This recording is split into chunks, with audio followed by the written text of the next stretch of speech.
অবশেষে ইসলামাবাদের উদ্দেশ্যে রওনা দিয়েছেন ইরানের কূটনীতিকরা, যারা যুদ্ধবিরতি নিয়ে আলোচনা করবেন। 2 সপ্তাহ যে যুদ্ধবিরতি দেওয়া হয়েছে সে নিয়ে আলোচনা করবেন। ইতিমধ্যে তারা তেহরান থেকে রওনা দিয়েছেন বলে জানিয়েছেন পাকিস্তানে বা ইসলামাবাদে ইরানের রাষ্ট্রদূত। তিনি বলছেন যে তারা ইতিমধ্যে রওনা দিয়েছেন, খুব শীঘ্রই তারা এসে পৌঁছবেন। ইরানের পক্ষ থেকে উপস্থিত থাকবেন ইরানের পার্লামেন্টের মাননীয় স্পিকার আগেল গালিবাফ। আবার মার্কিন যুক্তরাষ্ট্রের পক্ষ থেকে উপস্থিত থাকবেন জেডি ভ্যান্স, ভাইস প্রেসিডেন্ট। কিন্তু এই যুদ্ধবিরতি আলোচনা নিয়ে একটা সংশয় তৈরি হয়েছে যে আসলে কি সেটা হবে, সেটা বাস্তবায়িত হবে। কেননা ইসরায়েল এখন পর্যন্ত যুদ্ধবিরতিতে সায় দেয়নি, যদিও আমতা আমতা করে ইসরায়েলের প্রধানমন্ত্রী বেঞ্জামিন নেতানিয়াহু বলেছেন যে তিনি সমর্থন করছেন। কিন্তু তারপরও ইরান দাবি করছে যে ইসরায়েলের একটি ড্রোন ইরানের আকাশসীমায় এসে পৌঁছেছে এবং তারা সেটাকে ভূপাতিত করেছে বলে দাবি করছে। আবার লেবাননেও ইসরায়েল হামলা চালিয়েছে। এরকম যদি হয় তাহলে যুদ্ধবিরতি কতটুকু সফল হবে সেটা বলা মুশকিল। তবে একটা কারণ হচ্ছে এখানে যে ইসরায়েল এই যুদ্ধবিরতিতে তখনই পূর্ণাঙ্গ রূপে সায় দিবে যখন তাদের একটা শর্ত এখানে জুড়ে দেওয়া হবে। তারা কিন্তু ইরানের দেওয়া যে 10টি শর্ত, সেই 10টি শর্তের একটি শর্তের সঙ্গে এখন পর্যন্ত দ্বিমত পোষণ করছে। বেঞ্জামিন নেতানিয়াহু বলছেন যে লেবাননকে এই আলোচনার বাইরে রাখতে হবে, লেবাননের ব্যাপারটা আলাদা। ইরান সেটা মানছে না, তারা বলছে যে লেবানন সহ আলোচনা হতে হবে, যুদ্ধবিরতি আলোচনা চালিয়ে যেতে হবে। এই আবহে ইসরায়েলের প্রধানমন্ত্রী বেঞ্জামিন নেতানিয়াহুর বিরুদ্ধে পুরনো একটি মামলা দেশের মধ্যে উঠছে। মামলাটি হচ্ছে একটি দুর্নীতির মামলা, ঘুষ, জালিয়াতি এবং বিশ্বাসভঙ্গের মামলা। আগামী রবিবার থেকে শুরু হচ্ছে, যুদ্ধের আবহে সেটা শুরু হয়নি, রবিবার থেকে শুরু হচ্ছে। তিনি প্রথম ইসরায়েলি প্রধানমন্ত্রী যার বিরুদ্ধে এ ধরনের ফৌজদারি মামলা চলছে এবং সেটা আগামী রবিবার থেকে পুনরায় শুরু হবে। 2019 সাল থেকে সেটা চলে আসছে।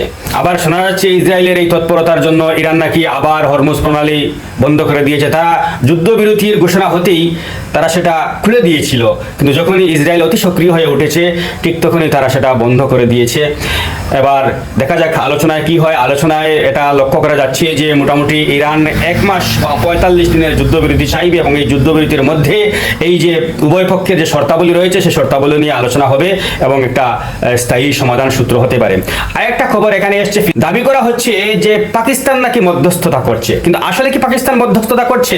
নতুন রিপোর্টে দাবি করা হচ্ছে যে আমেরিকাই আগ বাড়িয়ে পাকিস্তানকে বলছে যে দেখো, একটু যুদ্ধবিরতির জন্য যদি ইরানকে রাজি করাতে পারো তাহলে আমরাও এখানে এগিয়ে যাব। ডোনাল্ড ট্রাম্প যখন পিছু হটছিলেন, এক সভ্যতাকে পুরো ধ্বংস করে দেবেন এরকম একটি বার্তা দেওয়ার পর তিনি যখন পিছু হটতে দ্বিধাগ্রস্ত হচ্ছিলেন বা একটু লজ্জা পাচ্ছিলেন, ঠিক তখনই পাকিস্তানকে তিনি ধরেছিলেন যে দেখো, তাদের বলে কয়ে যদি একটু রাজি করাতে পারো, আলোচনার টেবিলে যদি তাদের আনতে পারো এবং হরমুজ প্রণালীটা যদি খুলে দেওয়া যায়।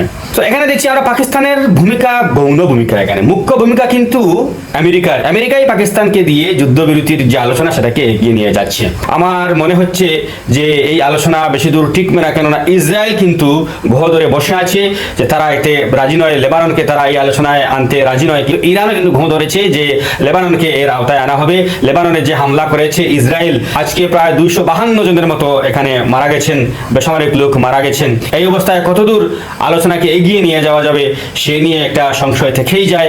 শেষ পর্যন্ত আমাদের অপেক্ষা করতে হবে এই আলোচনার জন্য। এই আলোচনা কতটুকু ফলপ্রসূ হয় সেটা তার জন্য গোটা বিশ্ব মুখিয়ে রয়েছে, আমরাও মুখিয়ে রয়েছি। কিন্তু ইরানের প্রশংসায় এখন পর্যন্ত পঞ্চমুখ রয়েছে গোটা বিশ্ব বলছে যে এখন পর্যন্ত ইরানের নৈতিক জয় দেখা যাচ্ছে। সংঘর্ষ বিরতির আলোচনার মধ্যেই এই ঘোষণার পরই আবার ডোনাল্ড ট্রাম্প দাবি করছেন যে তিনি জয়ী হয়ে গেছেন। এরকম যদি মাঝে তিনি ঠোকেন তাহলে আলোচনা কতদূর এগোবে সেটা বলা মুশকিল। এই মুহূর্তে আলোচনার সামনে দুটো বাধা আমি লক্ষ্য করছি। একটা হচ্ছে ইসরায়েলের সক্রিয়তা, অতি সক্রিয়তা, আর একটা হচ্ছে ডোনাল্ড ট্রাম্পের মুখবাজি। তিনি যে কোনো সময় যে কোনো দাবি করে বসেন। এই যে তিনি বলছেন যে তিনি এখন জয়ী হয়ে গেছেন, হয়তো কালকে আরো কিছু বলতে পারেন যার কারণে আবার বেঁকে বসতে পারে ইরান। তো এর মধ্যে কতটুকু কি হবে সেটা ভবিষ্যতে বলবে।